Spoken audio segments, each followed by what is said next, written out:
I guess I'll mention a couple things because one of the things I know I wasn't as good about before was getting it all on different days. Sometimes some people like the real regular schedule, but one little thing I did with scheduling to accommodate, like Moriana had mentioned, putting like a poll in. So like I set the first week up for live classes just like so they're there, and then I do that poll. But instead of that poll tool, I just ask people basically when they're available.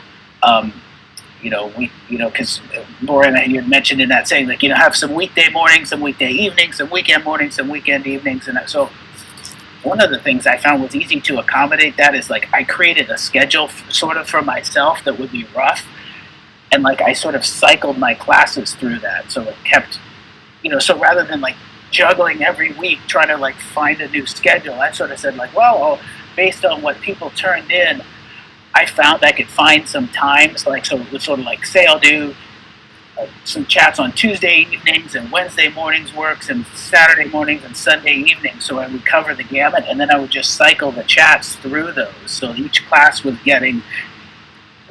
they were getting a rotation, and they were getting mornings and evenings and weekends and weekdays and all that. But it was sort of stayed regular for me in a sense. It was just I had different classes at different times. So that was one little trick.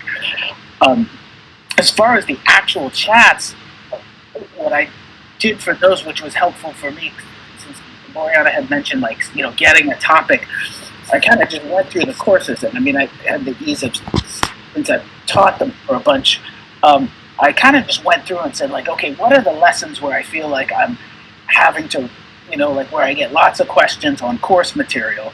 And so I kind of identified those as saying, like, hey, I'm going to make some stuff. This is where I can go deeper into the lesson specific stuff. So I sort of made a list of those. Then I kind of looked at ones where I said, hey, where would some stuff that seems like everybody's getting most of the time, but where we could go something deeper, some other level related to songwriting, whether it was like, in a session with other people or something music industry related. And then I looked at others where I said, like, hey, what would be something we could do in class that would be kind of fun, experiential? So it kind of ended up sort of with those three formats, where one would be like a lecture with like sort of lecture with questions at the end.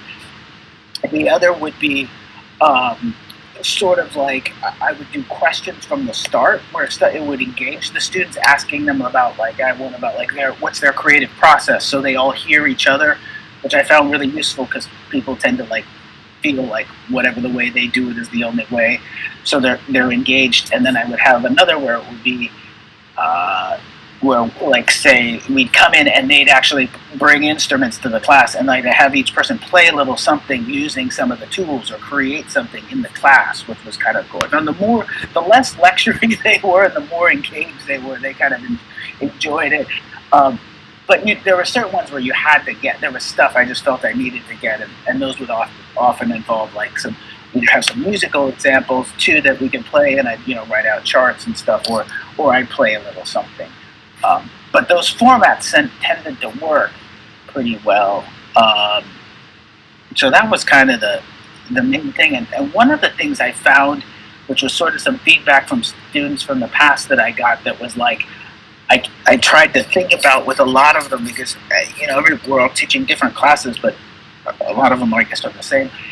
The one thing, like some of the courses, I feel like the students will be deep into it, and then I feel like they kind of get, it's like almost they pop their heads up from this, and then they're like, why am I doing this?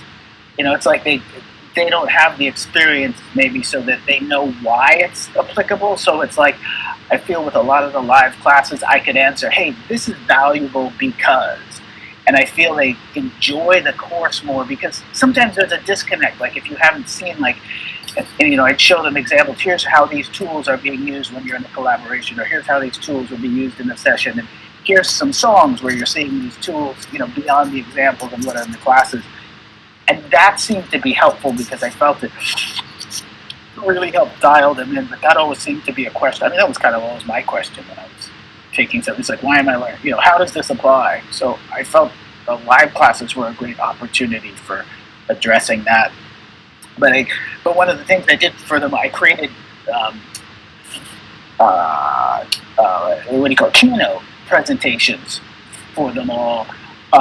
And then sometimes if I have two sections, like there's a course I actually have multiple sections in this time, so I create 1, 2, or 3. So there'd be a live class A, B, C. So I have a keynote for each week, or multiple keynotes for each week, and so I can kind of recycle those, and because it's like we're covering the same material, and then I just update examples. Like if we're using song examples, I like to pull some off the charts that are current.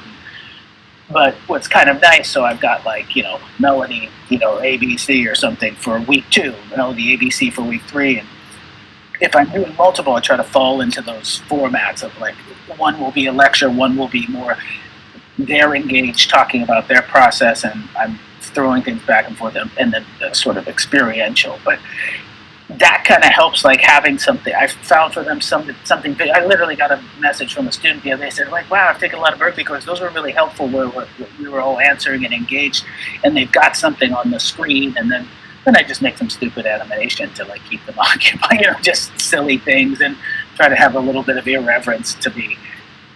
But that's helped, and it's kept me focused, which is like I think they feel that I'm more focused too, because it's like here's the topic for today, and just like Boreana had put in that thing, I tell them what the topic's going to be and write a little blurb about it, and then what was cool. I mean, I spent a lot of time last term doing it, but now I'm using them again and then refining them, and they're just getting better. So it gives some focus to the course, and then the one thing I do, I asked if they have. And I think it's something I picked up from Shane, from students who talked to you, where like you have,